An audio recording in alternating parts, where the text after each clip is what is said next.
good evening, Mr. James. We are from UTEM. I'm Jeremiah Wan, and this is my group members, Saiful and Zohairi. For this interview session, it is for our assignment, Engineering, Ethics, and OSHA. Before we start our interview session for this subject, can you please briefly introduce yourself, Mr. James? Okay. I will do it in bahasa and English, okay? Yes. That's not a problem. Yeah, no problem. Oke, saya James Ule, seorang jurutera awam berkhidmat dengan Badan Berkanun Kerajaan Lembaga Kemajuan Tanah Sarawak, LKTS. Clear? Clear. Saya mulai dengan LKTS nih dari tengah tahun ini lah, kira saya baru lah. Jadi sebelum seorang jurutera juga, tapi dengan private company. Kalau total up experience, saya ada dalam 5 tahun macam tu lah. Taklah terlalu banyak, tapi saya cuba share apa yang saya boleh share lah. Yang saya termampu, yes.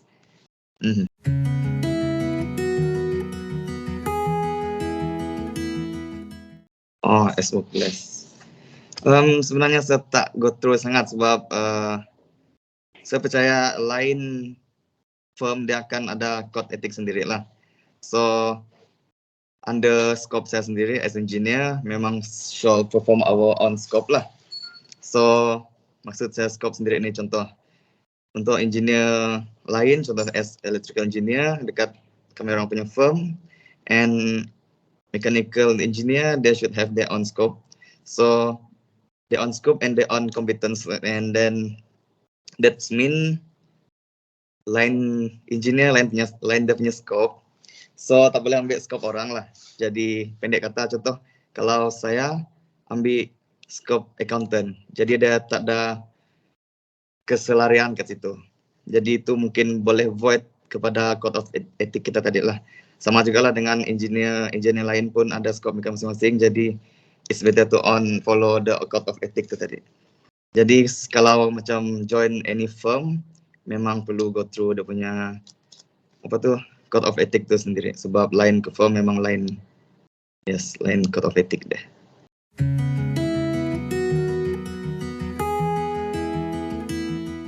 Setiap firm, terutamanya firm yang besar ataupun private ataupun mana-mana firm lah, mereka sepatutnya memang ada satu safety officer ataupun dia punya team which is safety committee. Jadi mereka akan conduct safety ataupun training tu secara mungkin bulanan ataupun annually.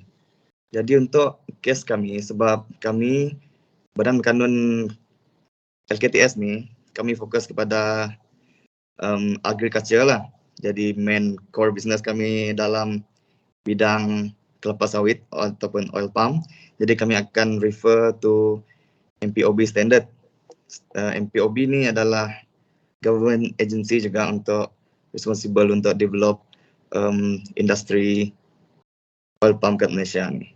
Jadi kalau dekat site pula, macam kami ada ambil beberapa site, maksud saya beberapa projek, dari projek yang bermacam-macam cost lah, dari ratus ribu ke ratus million. Jadi dekat site tu sepatutnya memang secara rutin ataupun harian perlu ada orang panggil toolbox meeting, kalau orang familiar kan, ada dalam course ni.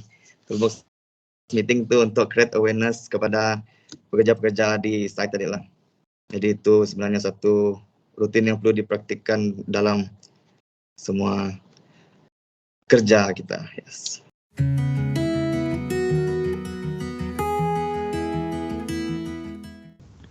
So depends on the station lah, yes, betul. Jadi kalau kita ambil contoh, kalau dia akan melibatkan tempat awam, contoh kalau kita perform satu event ke apa yang boleh mendatangkan bahaya kepada awam, memang pengguna jalan, mungkin kita akan gunakan jalan raya, jadi dia akan memang terlibat dengan publik. Jadi memang sepatutnya akan yes dengan officer pun siapa yang handle program itu dulu lah.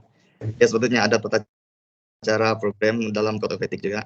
Mungkin dari first, dia macam ada hierarchy. of the staff.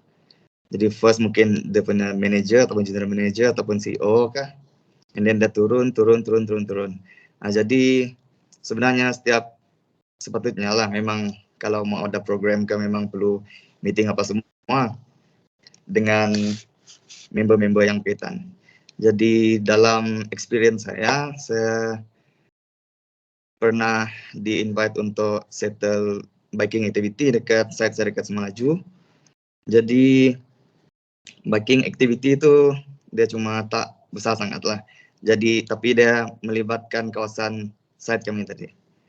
Jadi siapa yang organize tu memang mereka military dekat Bintulu.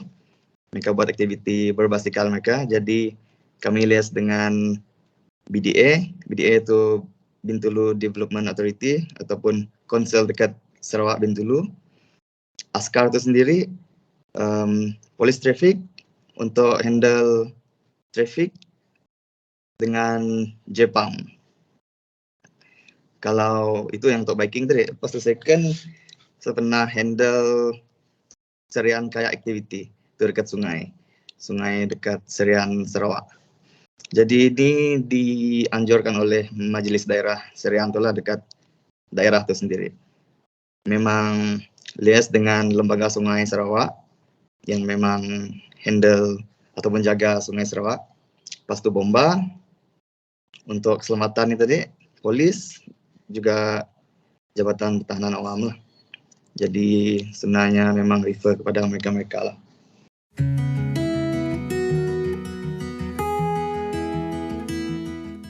Untuk Code of Conduct engineer, semua engineer shall avoid all conducts or practice that deceive the public. Jadi untuk menipu tu, integriti seorang engineer. Integriti seorang engineer ni maksudnya kalau pendek katalah macam rasuah, mestilah dielakkan tu. Jadi saya percaya kalau kita ikut setiap peraturan, ikut SOP kerja, ikut prosedur, memang tak ada masalah yang sepatutnya berlaku lah. Masalah ni dari contoh macam kalau tak ikut dia punya peraturan. Kalau under scope saya akan menilai tender. Jadi kalau tender ni dia akan ada bidders dia untuk join tender ni. So kalau saya tak ada integriti, mungkin saya boleh, sebagai contoh lah, mungkin saya boleh handicap satu company sebab saya suka company itu. Saya handicap dia, saya macam bagi dia sedikit kelonggaran untuk saya menilai. Tapi yang lain tu, saya kalau ada yang tak betul saya reject. Kalau tak cukup dokumen saya reject. Jadi kat situ integriti sebagai seorang pekerja ataupun seorang engineer itu tak bagus. Jadi dia akan datangkan masalah di hari kelak lah. Mungkin dari SPRM tiba-tiba datang tanya ni tanya tu. Sebab tu setiap firm dia ada auditor sendiri ataupun internal auditor untuk dia audit semua benda untuk dia mana tu dia dapat sense keraguan kat mana-mana projek kah macam tu. Yes, that's all.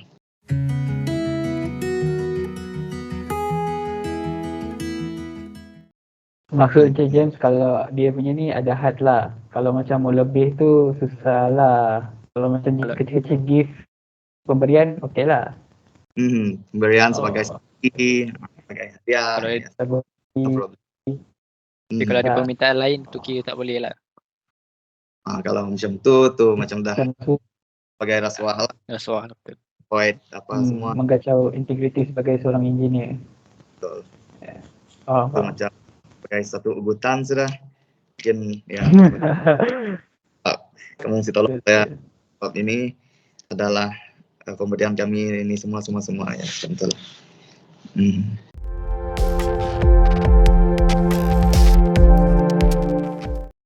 Hello, good evening. Okay, my name is Gilbert Johnson. So now currently I'm working in Petronas, MNG Sdn Bhd. So I'm working for around 7 years this year. So for for my position now, I'm doing instrument engineer, so mostly related to engineering and maintenance work. So that's all about myself.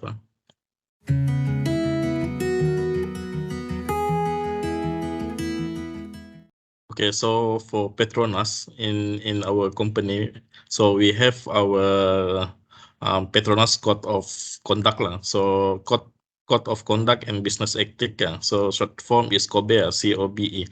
So for the COBE is the standard and also the behavior that all the employee need expected to uphold when we do our work.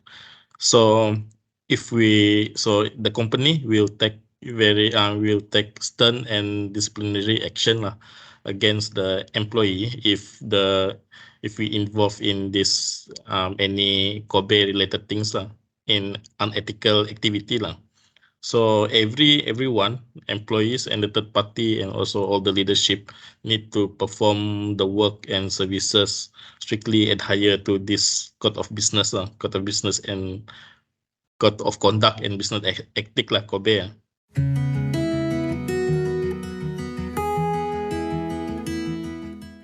Health and safety is very important and very essential to all the employees and also the employer.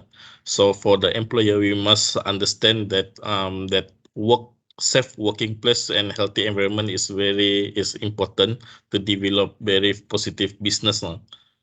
And for the training, there are many various training for the employees. For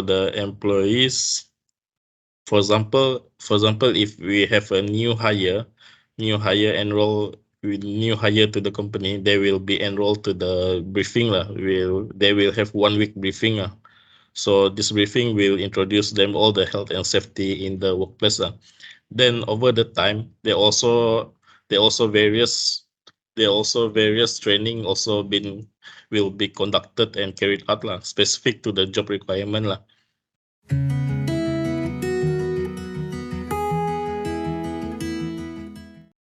Okay, when we do our work, when we carried out our daily work, so the code of conduct is still the main reference . We cannot divert from that . But then, as engineer, we will have a variety of situation and also the conditions. So we need to ensure that for the engineer especially, we need to comprehend all the technical aspect when we do any decision. So when we have anything that we don't understand or we not sure, so we always have our technical superior or our technical manager to refer, and this is to ensure correct decision being made and also to avoid any unwanted incident to happen, especially related back to the health and safety of the company and also the company, and this will involve in monetary . So business they will always see on the money side .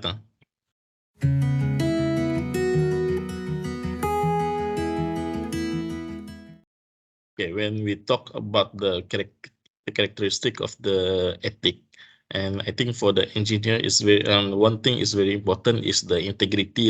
When I believe that you all know about the integrity. So integrity is about being honest, jujur. So being honest and having strong moral principle . So when the person is having very strong integrity, they will behave ethically and also do the right thing . And even when no one is watching, I mean at the closed door, they will do the right thing . So how to demonstrate this integrity in workplace? There are various things that we can do and that I always see. So first we need to respect and follow our company policy back to the COBE just now. And so this one is the main reference. So we need to follow all the policies because this will guide you do the right thing for the company and also for yourself. And next, we need to be ready to work. So meaning ready to work, we need to always ready to be assigned with anything and we need to do things without hesitation . So when people give us work, we need to complete it if we can do it within time . And also as a senior, and also soon you will having a junior, so you need to lead by example. Then other than that, you need to respect other and for engineer, you need to be accountable for your mistake. If you do any mistake, you need to be honest, and you need to be accountable. That means you are open to any feedback lah.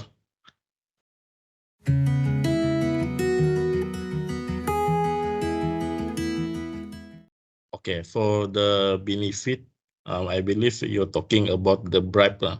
So when we talk about the bribe, in any circumstances, whenever you've been offered any benefit or also bribe, we need to reject the offer.